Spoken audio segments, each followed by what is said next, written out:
Hello my quilting friends, Leah Day here with a new quilting tutorial. I'd like to teach you this beautiful design today called Kelp Fan. So you can see it starts out with a wiggly line. I'm going to branch out, kind of form a circular shape, and it's okay if you don't stitch that perfectly because you're just going to swing around and around and around and fill it up with thread. Little bit of mini thread painting right there. And you're going to do that 3 times, and you can create this arrangement however you want, whether it's 3 staggered lines like I've just done, or maybe the middle one's a little longer and a little bit curvier. It's totally up to you. And actually this is something to play with because the more wiggly and wobbly those initial starting shapes are, the more interesting your design will be. So the second step of the design, you can see I am pivoting and echoing. This is a pivoting design.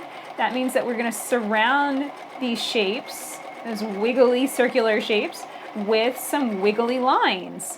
And this is nice because it fits together really easily.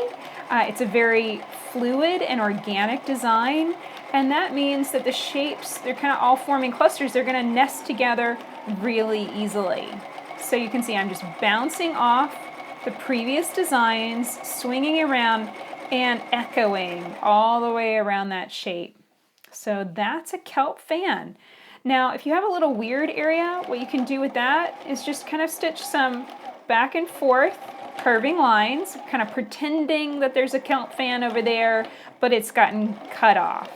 And then we can echo it a few times and maybe build up some echoes down this side, and that's going to fill in that area, and it's still going to look consistent with the rest of the design. Here I'm just bouncing back and forth with some gentle curves, and you can see how I'm just adding more and more lines until I have a nice open space here that I can quilt my next design into. So I'm going to stitch back, and now I'm going to branch out with another set of my wiggly lines with, I don't know, what would we call those, bobble circles? I don't know.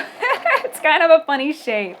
So wiggly line, careful travel stitching all the way back, then form another one. You can kind of put your foot down as you form that one.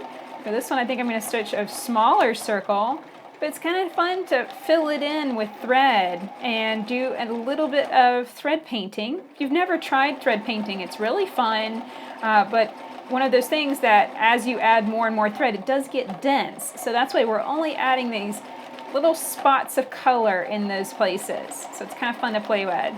And then now I am echoing around that shape, and I'm kind of maintaining a set distance around it, about 1/8 of an inch away on this scale. And now I pivot and I echo around again, kind of maintaining that same distance all the way around. There are a lot of steps to this design, of course, and the thread painting adds a little bit of time, but I really think it's a very easy design to stitch. And the nice thing is it's going to be very forgiving. So you can see even when you have weird spaces, you can fill them up pretty easily with some curves. And the shapes themselves, because they're so freeform, they nest together really easily. So that's it for Kelp Fan. I can't wait to see where you quilt it on your quilts.